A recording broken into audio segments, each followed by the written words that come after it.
The team concept can motivate people in different ways, and one of those is that accountability. That's certainly come out through our post-program surveys that people have said, I didn't want to let my team down, so I made sure I got out there and did my part. But as we look at the focus on the traits of the Blue Zones communities, that's also consistent with the fact that they have a right tribe. They have people who support them and those goals that they're trying to achieve. And so that's also part of the team concept we're looking at this year is how do you support each other, encourage each other, not so much from a competition standpoint, but as a support standpoint.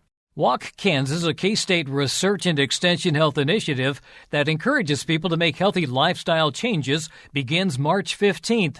This year's Walk Kansas is taking a big picture approach to healthy living. That includes focusing on blue zones, regions of the world where people live much longer than average. On today's Sound Living, the big picture of health. Sound Living is a weekly public affairs program produced by Research and Extension at Kansas State University. I'm Jeff Wichman.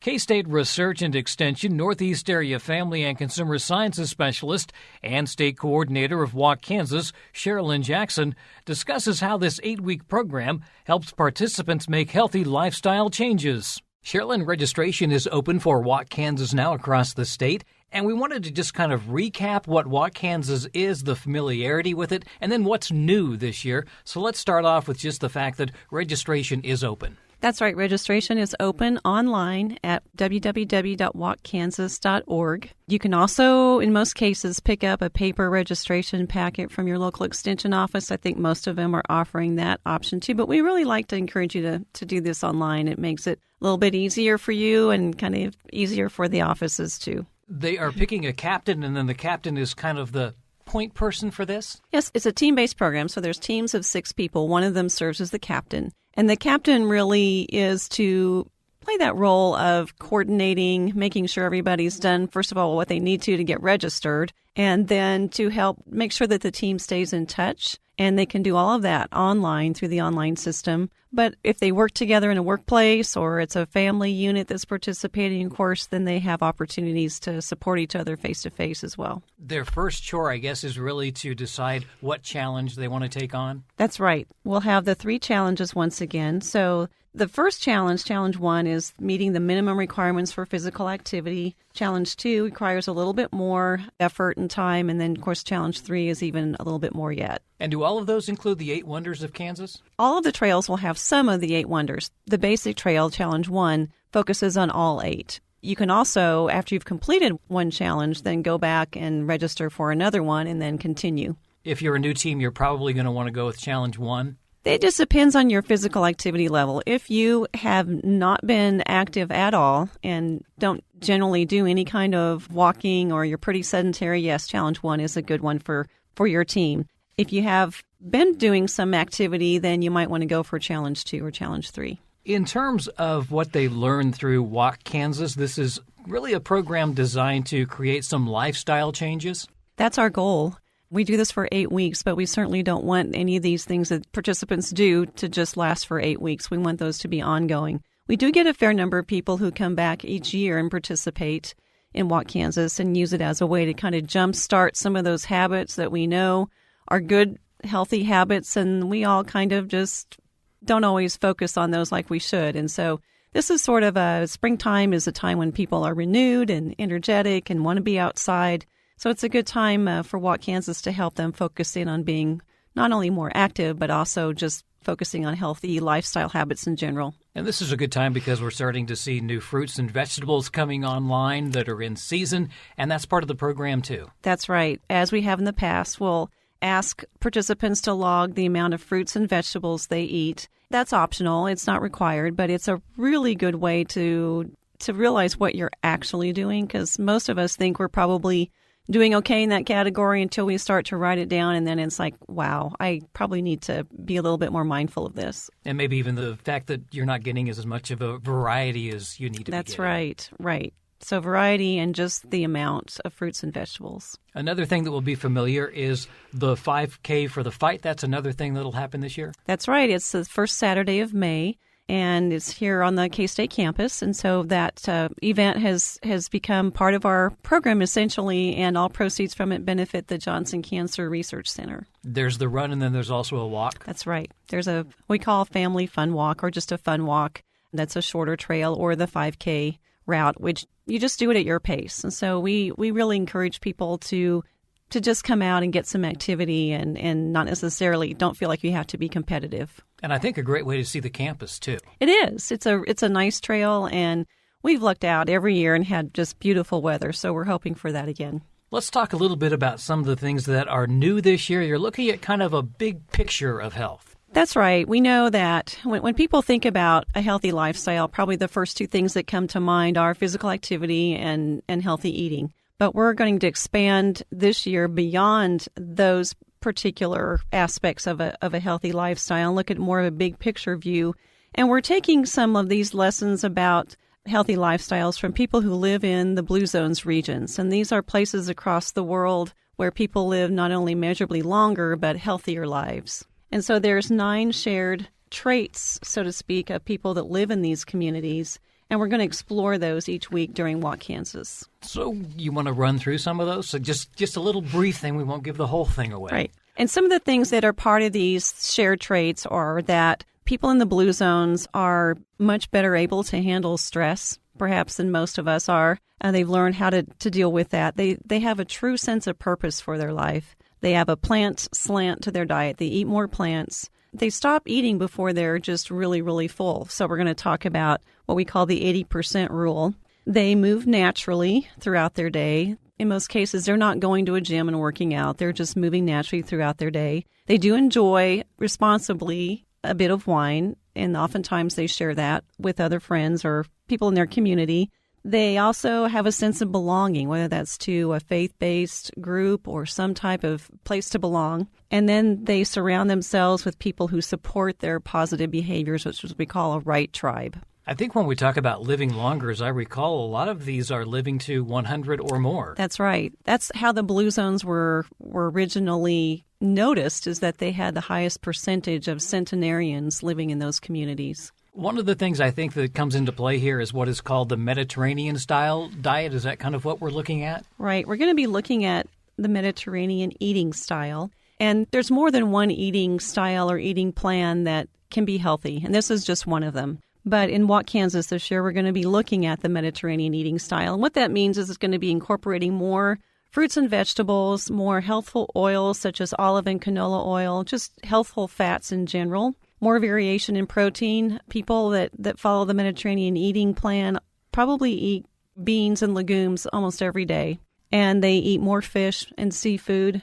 And yes, a little bit of wine is part of that. But they tend to really eat with the seasons, too, in their communities where they live. So really focusing on those fresh produce that's available in their location. You mentioned the fact they're only eating till they're about 80% full, so they're probably not eating as much as we typically do in the U.S.? Exactly.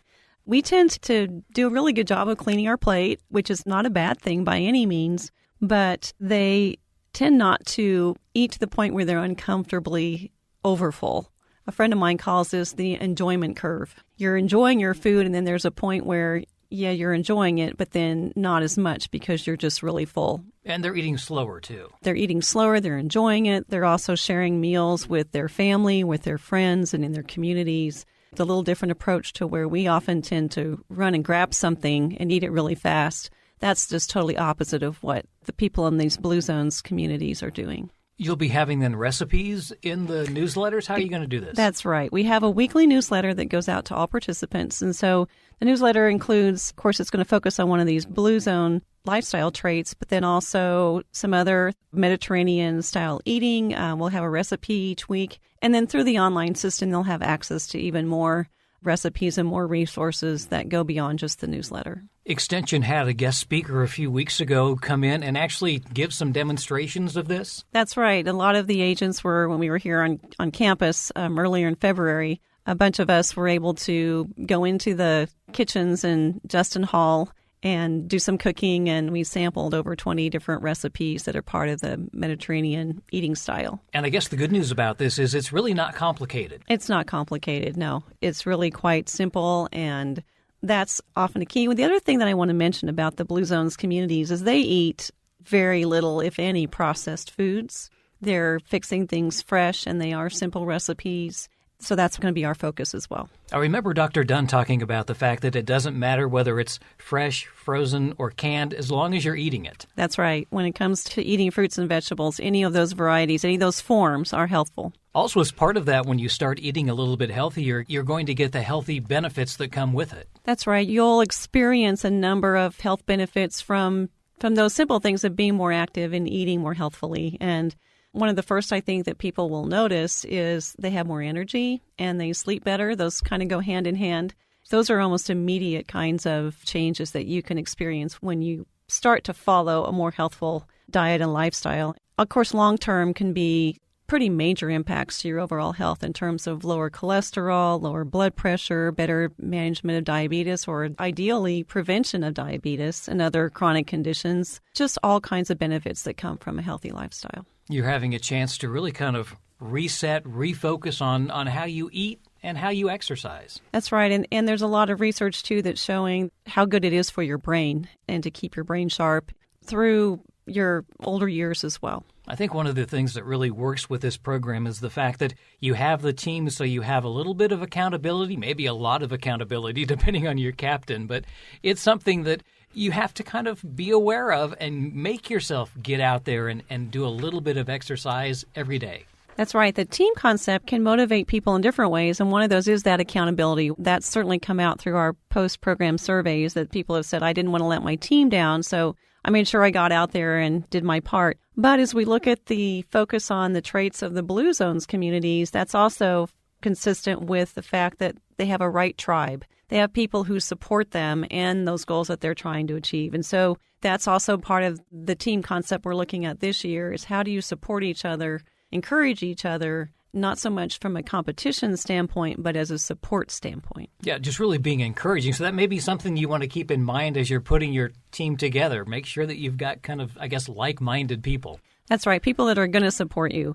And not to go out and recruit people who are already running marathons or getting lots of activities so that your team can do well, but to look at is who's going to be my support system long-term? Who's going to be here for me after Walk Kansas ends that's going to help me continue these habits?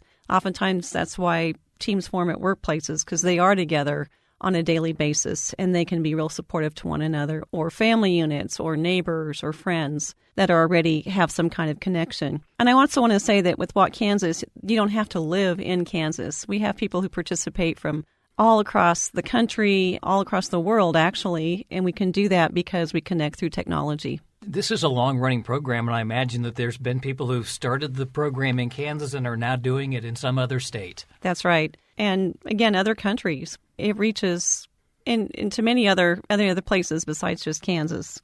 Be nice to have some international teams. It would be. Again, the registration information is all online. How can they find that? They can find it at www.walkkansas.org and just go online there and you'll see information about the program. You'll also see a link where you can go direct to registration. And you'd really like to see them register as soon as they can? That's really helpful to our local offices. Sometimes we like to wait to the last minute to get things done, but that creates kind of a bottleneck in our local extension offices. And I know they appreciate it the earlier that teams can register. And also, again, I want you to just realize to contact your local extension office for exact details of what the program's going to look like in your local community. Many of our agents do offer additional classes or activities, group walks. I can't speak to all of those, but just go online, find your local extension office, and find out what's happening in your area. I think one thing I forgot to mention that is new and really kind of maybe a test run this year is the Walk Kansas app. Yes, we do have an app, and it's in a pilot stage this year. It's for iPhone and iPad only, and then we'll expand that in the future. So that is a new feature of the program. That's K-State Research and Extension Northeast Area Family and Consumer Sciences Specialist and State Coordinator of Walk Kansas, Sharolyn Jackson. Again, this year's challenge begins on March 15th and runs through May 9th. For more information or to register your team, contact the local extension office or visit walkkansas.org. Sound Living is a weekly public affairs program produced by Research and Extension at Kansas State University. I'm Jeff Wichman. And this is the K-State Radio Network.